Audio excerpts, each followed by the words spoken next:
Hello students, let's do question number 3.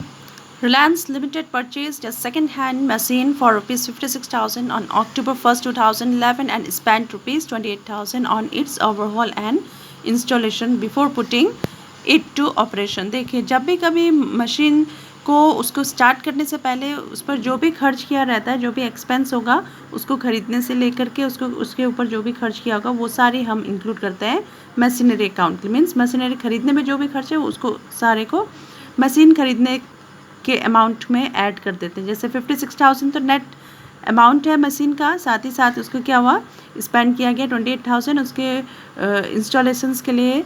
तो ये 28,000 plus 56,000 तो नेट जो अमाउंट आया मशीनरी का प्लस करके वो 84,000 आया। ठीक है, तो ये आ गई अमाउंट मशीनरी की। अब it is expected that the machine can be sold for rupees 6,000 at the end of its useful life of 15 years। इनका ईयर दे रखा है, 15 ईयर्स दे रखा है और ये स्क्रैप वैल्यू दे रखी है कि लास्ट में मीन्स आफ्टर 15 ईयर्स उसकी वैल्यू कितनी रह जाएगी कि उसकी वैल्यू रह जाएगी 6,000। देखिए, कोई भी मशीनरी जो रहता है उसकी ज़ीरो वैल्यू कभी भी नहीं होती, क्योंकि उसको हमें बेच करके कुछ ना कुछ मिलता है। जैसे हम क्या करते हैं, कोई मशीनरी वगैरह बेच देते हैं तो उसकी हमें कुछ ना कुछ वैल्यू मिल ही जाती है। जैसे आपने देखा होगा न्यूज़पेपर रहता है, तो न्यूज़पेपर हम बेचते हैं तो हमें कुछ ना कुछ उसकी वैल्यू मिल ही जाती है। तो ऐसी मशीनरी की भी कभी भी वैल्यू ज़ीरो नहीं होती है। प्लांट एंड मशीनरी की, बिल्डिंग की, किसी की भी उसका कुछ ना कुछ वैल्यू लास्ट में रहता ही है। तो ऐसे 6,000 था इसके, और इसके लिए moreover an estimated cost of rupees 1,000 is expected to incur to recover the salvage value of 6,000। देखिए, स्क्रैप वैल्यू और सैल्वेज वैल्यू वही हो गया। और इसके लिए भी उनको क्या करना पड़ा, 1,000 रुपीज़ एक्सपेंस करना पड़ा। तो 6,000 माइनस 1,000 कर देंगे तो स्क्रैप वैल्यू अब जो होगी वो कितनी होगी, 6,000 rupees. Prepare machine account and provision for depreciation account for the first 3 years. अब हमने क्या बनाना है, प्रोविज़न फॉर डेप्रिसिएशन अकाउंट बनाना है और मशीनरी अकाउंट बनाना है। अब देखिए, जब भी कभी प्रोविज़न फॉर डेप्रिसिएशन अकाउंट बनाना होता है तो हम क्या करते हैं, मशीनरी अकाउंट में only we show that amount which is net purchased, means जो हमें परचेज किया गया है, और plus the value spend for that machine on carriage और इंस्टॉलेशन वट एवर। तो उन दोनों को ऐड करके जो अमाउंट आ रही है हमारी, जो एसेट्स के अमाउंट है वही शो करते हैं। जब हमें क्या कहा गया है, provision for dep account. Provision show नहीं करेंगे मशीनरी अकाउंट में, प्रोविज़न में क्या शो करेंगे, डेप। मशीनरी अकाउंट में सिर्फ मशीन की अमाउंट शो करेंगे, कितने में खरीद रखा है पूरे स्टार्टिंग से लेकर के एंड ऑफ द ईयर तक। ओरिजिनल वैल्यू जो जिसमें हमने खरीदी है 84,000 वही शो होगी, और जो भी डेप्रिसिएशन लगाना है वो कहाँ लगना है, प्रोविज़न फॉर डेप्रिसिएशन अकाउंट में लगेगा। तो let's start doing this question. तो ये एक आपका सबसे पहले हम कैलकुलेट कर लेते हैं कॉस्ट ऑफ एसेट्स। तो ये आपका फॉर्मूला है, depreciation equal to cost of assets minus scrap value upon number of estimated useful life. इस क्वेश्चन में हमें क्या दिया हुआ है, कॉस्ट ऑफ एसेट्स कितना दिया हुआ है, 56,000 प्लस 28,000। तो ये हमारी होगी cost of this one assets, और माइनस करना है 6,000, और इसके लिए भी इनको एक्सपेंस करना पड़ रहा था जब ईयर के एंड में, और अपॉन एस्टिमेटेड यूजफुल लाइफ हमें 15 दिया हुआ है। तो ये अमाउंट आ जाएगी आपकी टोटल 79,000 अपॉन 15, और इसको हम जब 15 से डिवाइड करेंगे 79,000 को तो अमाउंट आ जाएगी आपकी 5,200।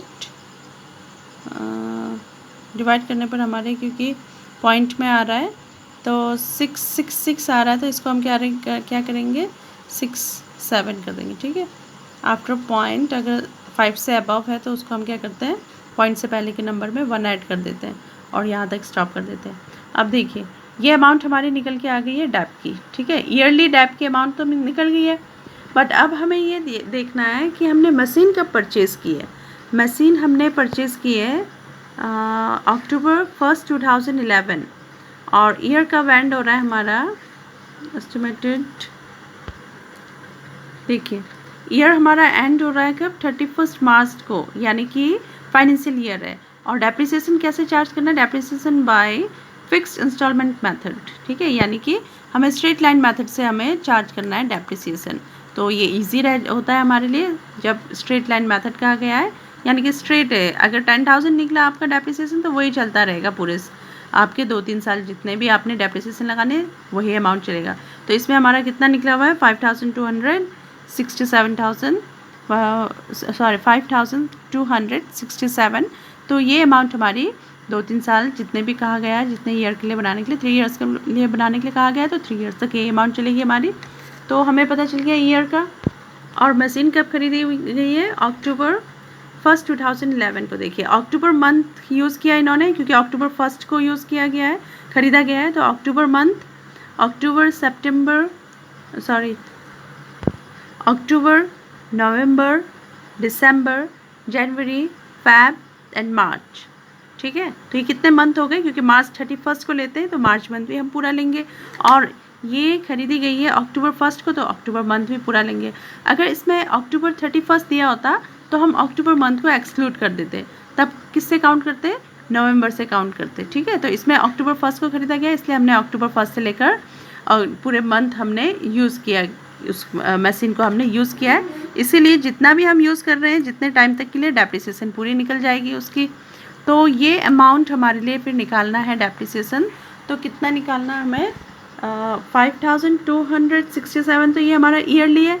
अब इसको हम क्या करेंगे, 6/12 करेंगे, क्योंकि 6 क्या है, 6 मंथ के लिए हमने यूज़ किया हुआ है। अक्टूबर से लेकर मार्च तक कितने हो गए, 6 मंथ, और अपॉन 12, यानी कि 1 ईयर में कितने मंथ होते हैं, 12। तो 6/12 करके ये अमाउंट हमारी निकल जाएगी। तो ये अमाउंट आ जाएगी हमारी 2,634, ठीक है। 33 पॉइंट समथिंग आ रहा था, तो मैंने इसको 34 कर दिया, ठीक है। तो ये अमाउंट हमारी 6 मंथ के लिए है। और एनुअल चार्जेस जो डेप्रिसिएशन हो गया, एनुअल डेप्रिसिएशन, वो ये है। जब एनुअल डेप्रिसिएशन लगाना है तो हमने ये लगाना है। और अभी फर्स्ट टाइम जो डेप्रिसिएशन लगेगा अक्टूबर 1 से मार्च मंथ तक का, ये वाली डेप्रिसिएशन है, ठीक है। तो ये अमाउंट हमने लिखना है। अब यहाँ पर मशीनरी अकाउंट में हमने क्या शो करना है, only what amount we have given for the purchase of that machine. तो हमने 2011 को परचेज़ किया हुआ है, 2011 अक्टूबर 1। तो जब हम परचेज़ करते हैं तो क्या एंट्री होती है, machinery account debit to bank account, यहाँ पर आ जाएगा टू बैंक अकाउंट, ठीक है। डायरेक्ट अमाउंट शो कर, तो चलो ये कर देते हैं 56,000 प्लस 28,000, तो ये आगे आपकी 84,000, ठीक है। अब बीच में हमने कोई मशीनरी परचेज नहीं किया है, इसी को लेके चलेंगे हम। 2012 मार्च 31 बाई बैलेंस CD 84,000, क्लोज कर दीजिए, 84,000। अब इस बैलेंस को हम लेते जाएंगे, फिर बैलेंस, ये बैलेंस PD हो जाएगा, इधर balance CD, balance PD, balance CD। तो ये 3 इयर्स का बनाना है, तो डायरेक्टली मैं बना करके आपको शो कर देती हूँ। तो ये हमारा मशीनरी अकाउंट बन गया। अब देखिए जब हमने ये परचेज़ किया था, तो इसके बाद जब हम, अगर मशीनरी अकाउंट बनाने को कहा गया होता है इसमें से, तो हम क्या करते हैं, यहाँ डैप लगाते। तो यहाँ डैप नहीं लगा पाए तो हम डायरेक्टली कहाँ लेके जाएंगे, क्रेडिट साइड में ही, प्रोविज़न फॉर डैप अकाउंट की क्रेडिट साइड में लेके जाएंगे। डेट डाल देंगे 2012 मार्च 31 बाय डैप अकाउंट। और यहाँ पर पे हो जाएगा हमारा, क्या लिखेंगे हम यहाँ पर पे, 2,634, यहाँ इधर कर दिए, फॉर 6 मंथ।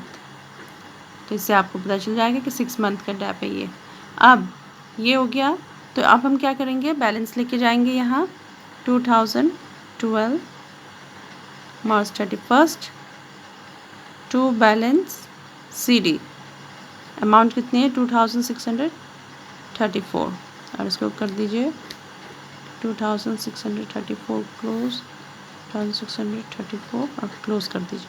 अब ये बैलेंस हम कहाँ लेके जाएंगे, देखिए अब सेकेंड ईयर में लगना था हमारा डैप, तो हम क्या करेंगे, सेकेंड ईयर में 2013 मार्च 31st, इस बैलेंस को लेके जाएंगे यहाँ 2 की साइड है तो बाय बैलेंस PD 2634।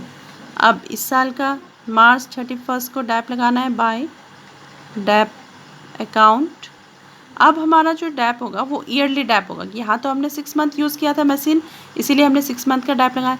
बट यहाँ जब नेक्स्ट ईयर स्टार्ट हुआ वहाँ तो हमने पूरा यूज़ किया, पूरा 1 ईयर यूज़ किया है, तो हम 1 ईयर का डैप लगाएंगे। और 1 ईयर का डैप हमारा कितना निकल के आया था 5267। क्यों हम इसको क्यों ले रहे हैं? क्योंकि ये स्ट्रेट लाइन मेथड से हमें डैप लगाना है। तो यहाँ आ जाएगा आपका 5267।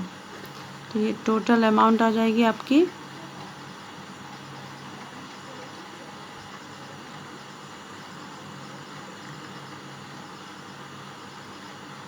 7901।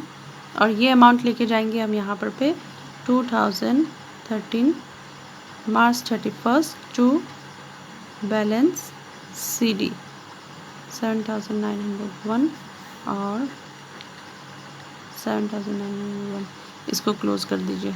हो गया। अब 3 इयर्स के लिए बोल रहा है तो हम 1 मोर ईयर के लिए बनाएंगे 2014 मार्च 31st बाय बैलेंस BD 7901 और मार्च 31st को इस ईयर का डैप बाय डैप अकाउंट 5267। ठीक है।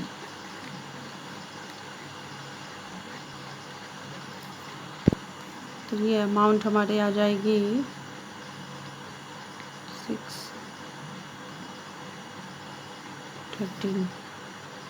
13,168 क्लोज कर दीजिए। हो गया। 1 2 3 इयर्स का हमारा बन गया। अब इस बैलेंस को हम क्या करेंगे, नेक्स्ट ईयर 2010 मार्च 31st को